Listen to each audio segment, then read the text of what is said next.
আমাদের এলাকায় সবচেয়ে চাঁদাবাজির এলাকা হলো কারণ বাজার। আমি আগে বলেছি, এটা ডিটেলস করতে চাচ্ছি না।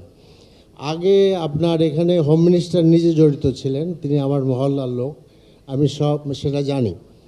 এবং এই কারণে আমি হোম মিনিস্টার সালাউদ্দিন সাহেবের সাথে আমি নিজে কথা বলেছি। আমি হোম মিনিস্টার সালাউদ্দিন সাহেবের সাথে কথা বলেছি যে আপনার সহযোগিতা দরকার, এবং আমাদের এমপি মহোদয় বলেছেন যে এটা আপনি জানেন না কে করে। আমি এখন বলি কে করে। এটা আগেও সরকারি দল করতো, এখনও সরকারি দল করতেছে। এবং এখানে আপনার কারণ বাজারে চাঁদাবাজিকে কেন্দ্র করে সরকারি যুব দলের একজন নেতা মুসাব্বির, তিনি নিহত হয়েছিলেন, আপনারা জানেন। এবং যখন সালাউদ্দিন সাহেব মন্ত্রী ছিলেন না, তখন তিনি দেখতে গিয়েছিলেন। এবং আমি স্পষ্টভাবে বলতে চাই যে এখানে কারা জড়িত সরকার খুব ভালোভাবেই জানে। তো কাজেই আমি মনে করি যে এইটার, এবং আপনি আরেকটা কথা বলে আমি শেষ করে দিচ্ছি। আমার একজন ভাই খুব বড় সাংবাদিক, তিনি আমার আপন ভাই, তিনি বলেছেন যে বড় ভাই, আপনি এই চাঁদাবাদি নিয়ে বেশি ঘাটাঘাটি করেন, আপনার জীবন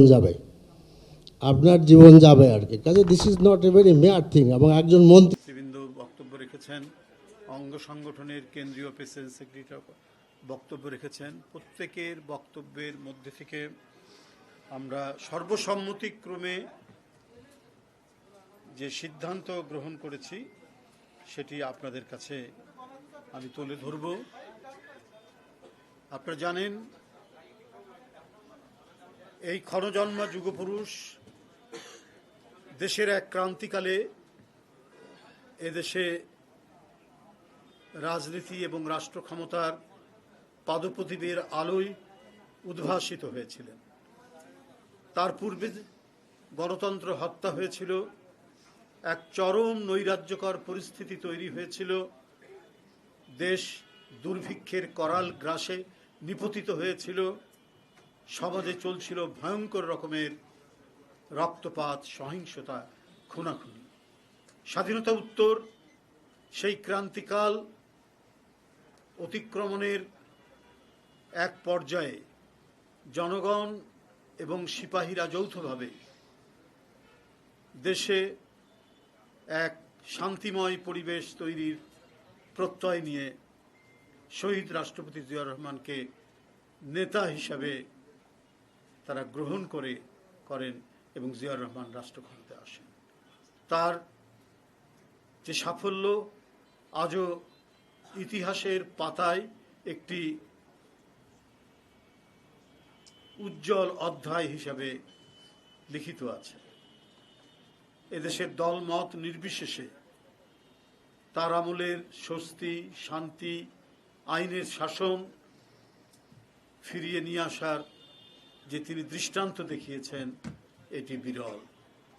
দেশকে সমৃদ্ধির পথে এগিয়ে নিয়ে যাওয়ার জন্য যে যুগান্তকারী তিনি পদক্ষেপগুলো গ্রহণ করেছেন, তা আজও মানুষের মনে অম্লান হয়ে আছে, মানুষের মনে সেটা আজও গেঁথে আছে।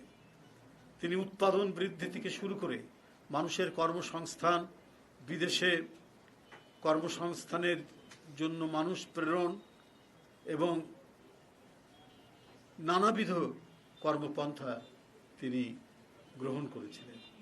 কৃষি উৎপাদন দ্বিগুণ করেছিলেন নানাবিধ সংস্কার কর্মকাণ্ডের মধ্যে দিয়ে। তিনি খাল কাটার মতো একটি যুগান্তকারী পদক্ষেপ গ্রহণ করেছিলেন। কিলোমিটারের পর কিলোমিটার তিনি খাল কেটেছেন, 1600 কিলোমিটার খাল কেটেছেন।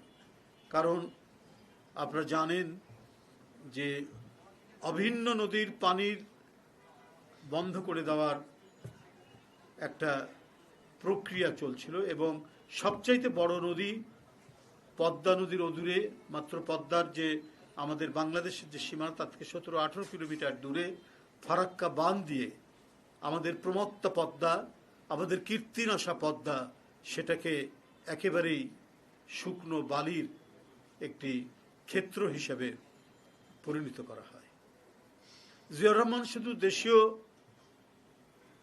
উন্নয়ন এবং উৎপাদনের দিকেই শুধু মনোযোগ দেননি, তিনি দেশীয় স্বাধীনতা এবং সার্বভৌমত্বকেও শক্তিশালী করেছেন নানা পদক্ষেপের মধ্যে দিয়ে। তিনি ফারাক্কার প্রভাবে যে ক্ষতিকর পরিস্থিতি তৈরি হচ্ছে, বিরান হচ্ছে আমাদের কৃষির ক্ষেত, আমাদের পদ্মার সাথে সংশ্লিষ্ট যে নদীগুলো, ডিস্ট্রিবিউটরি এবং ট্রিবিউটরি যে নদীগুলো, উপনদী, শাখা নদীগুলো শুকিয়ে যাচ্ছে, এই সমস্ত পরিবেশ দিয়ে বাংলাদেশের দক্ষিণ পশ্চিমাঞ্চল, উত্তরাঞ্চল যে শুকনো হয়ে যাচ্ছে, তিনি এটার জন্য সংগ্রাম করেছেন নেপথ্যে থেকে মওলানা ভাসানীর নেতৃত্বে, এবং তিনি এই ন্যায্য হিস্যার জন্য এই বিষয়টিকে তিনি আন্তর্জাতিক দরবারে নিয়ে গিয়েছিলেন, আন্তর্জাতিকভাবে সেটাকে তিনি তুলে ধরেছিলেন। এই ঘটনার মধ্যে দিয়ে জিয়াউর রহমানের যে দেশপ্রেম, তার যে জাতীয়তাবাদী চেতনা, এটি জনগণের কাছে এক অভূতপূর্ব প্রেরণার সৃষ্টি করেছিল। তিনি সেই স্বল্প পরিসরের মধ্যেই একটি জাতিকে, একটি দুর্ভিক্ষ পীড়িত দেশকে, একটি হতাশাগ্রস্ত জাতিকে তিনি আশার আলোয় উদ্ভাসিত করেছিলেন। শুধু তাই নয়, এইটা হলো তার একটি দিক। আরেকটি দিক